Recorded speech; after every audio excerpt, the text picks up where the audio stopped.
ஓம் சத்குருவே சரணம். வாத்தியார் மகராஜ்க்கு ஜெய். குருவர்களால் கால ரகசிய பதிவேட்டில் பார்க்கக்கூடிய விஷயமானது அப்படி பார்த்துட்டிங்கன்னா, ஆயுர் தேவியின் அற்புதங்கள் அப்படின்ட்டு எடுத்துக்கலாம். ஆயுர் தேவி என்ற ஒரு அம்பாள் நம்ம அகஸ்திய விஜய் அடியார்கள் அனைவருக்கும் தெரிஞ்சிருப்பாங்க.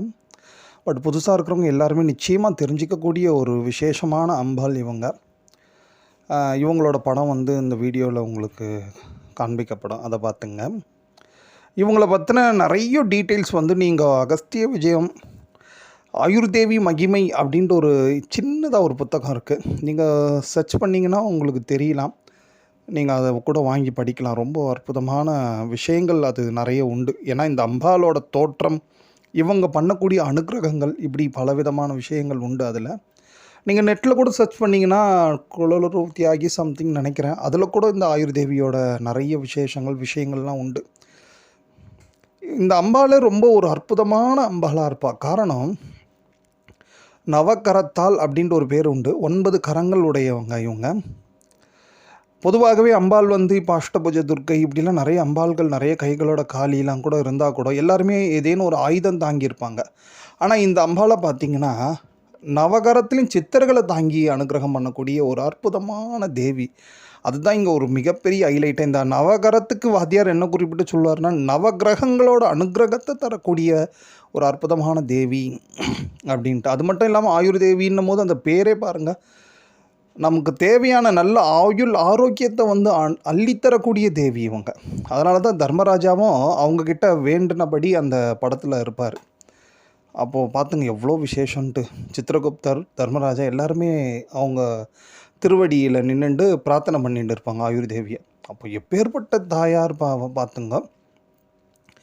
இதில் பெரிய ஹைலைட்டே நிறைய பேருக்கு அம்பாள் எல்லா தெய்வங்களுமே ஏதேனும் கரங்களில் ஆயுதம் கொண்டு இருப்பாங்க. இவங்க எப்படி இந்த மாதிரி சித்தர்களே வச்சு அனுகிரகம் பண்ணுறாங்கன்னா எப்பேற்பட்டவங்க. அதில் 9 வகையான சித்தர்கள் இருக்காங்க. அப்புறம் ப்ளஸ் ஒரு கலசமும் ஒன்று உண்டு. அந்த கலசத்துலேயும் ஒரு தேவி இருக்காங்க. ப்ளஸ் நீங்கள் பார்த்துட்டிங்கன்னா இந்த 9 வகையான சித்தர்களையும் தனித்தனியாக விசேஷமாக சொல்லணுன்னா நிறைய டைம் எடுத்துக்கும். நம்ம ஒரே ஒரு சித்தரை மட்டும், ஏன்னா ஃபஸ்ட்டு அந்த அம்பாலோட அந்த வலது கரத்தில் ஆரம்பத்தில் இருக்கக்கூடிய ரிஷி அவர் கயாசுர மகரிஷி. ரொம்ப அதீதமான அனுகிரகம். இவரோட விஷயமே நீங்கள் பார்த்துட்டிங்கன்னா, இவர் ஸ்ரீமாதேவி அப்படின்ட்டு ஒரு தேவியை உபாசனை பண்ணி மிகப்பெரிய அனுகிரகம் வாங்கியிருக்காரு. என்ன மிகப்பெரிய அனுகிரகம்னா, பித்ருதோஷங்கள் அனைத்தையும் நீக்க வல்ல ஒரு அற்புதமான சித்த மகரிஷி தான் இந்த கயாசுர மகரிஷி. ஏனைய மகரிஷிங்களும் ஒவ்வொரு விதமான அனுகிரகங்கள் தாங்கி உள்ளவங்க தான். பட் இவரை மட்டும் நம்ம ஏன் இப்போ எடுத்துக்கிறோம் அப்படி பார்த்துட்டிங்கன்னா, ஒன்றும் இல்லைங்க, இந்த தசமி எவ்ரி தசமி அண்டு உத்திரட்டாதி இருந்தாலும் விசேஷம். அவங்க அந்த நட்சத்திரம் திதியில் தசமியில் இந்த ஆயுர்தேவியோட வழிபாடு மிகப்பெரிய அனுகிரகம். குறிப்பாக பார்த்துட்டிங்கன்னா, நம்மளோட வீட்டில் எந்த வகையான நோய் நொடிகள், அப்புறம் இந்த மிருத்யுன்ட்டு சொல்லக்கூடிய திடீர் மரணங்கள் எதுவுமே நிச்சயமாக ஏற்படாது அப்படின்ற ஒரு உத்தரவாதமே கொடுக்குறார் வாத்தியார். அவ்வளோ ஒரு விசேஷமான ஒரு தேவி தான் இந்த ஆயுர்தேவியோட வழிபாடு. என்ன ஒன்றும் இல்லை, எவ்ரி தசமிக்கு அவளுக்கு ஒரு மஞ்சள் நிற பூக்களை கொண்டு ஒரு அலங்காரம் பண்ணி இந்த படம் கிடைக்கும் உங்களுக்கு. நீங்கள் அந்த மாதிரி நீங்கள் சர்ச் பண்ணுங்க, எங்கே கிடைக்குண்டு நிச்சயமாக அந்த படம் கிடைக்கும். அந்த ஃபோட்டோஸ் கூட வரதுனால அதை கூட நீங்கள் எடுத்து அழகாக லேமினேட் பண்ணியும் பண்ணலாம். பட் ஆனால் நீங்கள் போய் முறையாக வாங்கி அந்த படத்தை பண்ணுறது ரொம்ப விசேஷமாக இருக்கும். இந்த மாதிரி நீங்கள் அர்ச்சனை பண்ணுறது அண்டு அவங்களுக்கு என்ன வாத்தியார் ரொம்ப எளிமையான நெய்வேத்தியம்லாம் சொல்கிறாரு. அது என்ன ப்ரெட்டு, பன்னு, இந்த மாதிரிலாம் கூட அம்பாளுக்கு நீங்கள் நெய்வேத்தியம் வச்சாலே போதும், அதை வச்சுட்டு நீங்கள் குழந்தைங்களுக்கெலாம் தானம் பண்ணுங்க அப்படின்றார். ஏன்னா எல்லாராலையும் ரொம்ப ஒரு அம்பாளுக்கு ஒரு நெய்வேத்தியம் பண்ணனா தத்தியானம் இப்படி பல வெரைட்டிஸ் நிறைய இருந்தாலும் எளிமையாக பண்ணாலே அம்பாளோட அனுகிரகம் அதிகமாக கிடைக்கும் அப்படின்ட்டு சொல்கிறாரு. இப்பேற்பட்ட இந்த ஆயுர்தேவிக்குரிய ஒரு உகந்த நாள் தான் நீங்கள் பார்த்துட்டிங்கன்னா, உங்களுக்கு இந்த ஜூன் மாதம் 5ஆம் தேதி வியாழக்கிழமை அன்று அஸ்தம் திருநட்சத்திரத்தோட தசமி இருக்குது.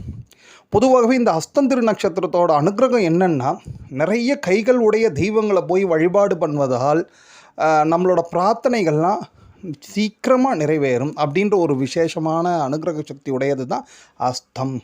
அப்போ இந்த மாதிரி அதிகமான கைகள் உடைய ஒரு அம்பாள் வந்து பார்த்துட்டிங்கன்னா நவகரத்தால் வந்து அம்பாள் இருக்கிறா. ப்ளஸ் அவளுக்குரிய வழிபாடுக்குரிய திதியாக தசமியும் இருக்குது. இதில் இன்னொரு ஒரு பெரிய ஹைலைட்டான ஒரு விஷயம் நம்ம யோசிக்கணும். எவ்ரி வளர்பிறை பிரதமையிலேருந்து தசமி வரைக்குமே நவராத்திரிக்குரிய ஒரு பூஜைகளை ஒரு அம்பாள் வழிபாடை பண்ணுங்க அப்படின்றது தான் வாத்தியார் எப்பொழுதுமே குறிப்பிட்டு சொல்லுவார். அதன்படி இது வளர்பிறை தசமியாகவும் நமக்கு இருக்குது. ஸோ இது எல்லாமே கூடி வந்து இந்த வேலையில் இன்னொரு பெரிய ஹைலைட் ஒன்று உண்டு. அதான் வியதிபாதம் அப்படின்ட்டு ஒரு யோகமும் ஒன்று உண்டு. அது காலையில் ஒரு 8-9 மணிக்கு மேலே வந்து அந்த யோகமும் சேர்ந்துடும். வியதிபாத யோகத்தோட விசேஷம் பித்தர்களோட ஆசையை பெற்றுத்தரக்கூடியது.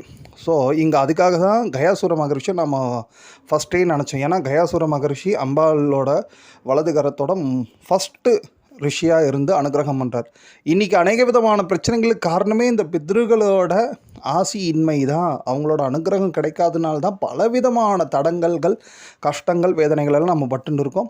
ஸோ இந்த ஆயுர்தேவியோட வழிபாடால் ஃபஸ்ட்டு பித்ருகளோட ஆசி நமக்கு இமிடியேட்டாக கிடச்சிரும். ரெண்டாவது வந்து ஆயுள் ஆரோக்கியம் நிச்சயமாக பெருகும். அதுக்குரிய ஒரு அற்புதமான நாளாக பாருங்கள் தசமி அண்டு அஸ்தம், அதாவது கரங்களுக்குரிய அஸ்தம், தென் பித்ருக்களுக்குரிய வியதிபாதம், இப்படி எல்லாமே சேர்ந்து ஒரு நாள் ஒன்று வருதுன்னா அதை நிச்சயமாக மிஸ் பண்ணாமல் தர்ப்பணம் பண்ணுறச்சே நிச்சயமாக கயாசுர மகரிஷி ஸ்ரீமாதேவி கூட நீங்கள் அர்க்கியம் கொடுக்கலாம். ப்ளஸ் வந்து நீங்கள் ஆயுர்தேவிக்கு அர்க்கியம் கொடுத்துட்டு ஆயுர்தேவிக்கு உரிய நிச்சயமாக இந்த நாளில் அவளுக்குரிய காயத்ரி மந்திரங்கள் நிறைய உண்டு. அதெல்லாம் எவ்வளோக்கு எவ்வளோ முடியுமோ சொல்லுங்கள். ப்ளஸ் வந்து அவளோட திருவுருவ படத்துக்கு நீங்கள் வந்து அந்த படம் கிடைக்கலனா நீங்கள் ட்ரேஸ் பண்ணுங்க. நிச்சயமாக கிடைக்கக்கூடிய படங்கள் தான் இதெல்லாம்.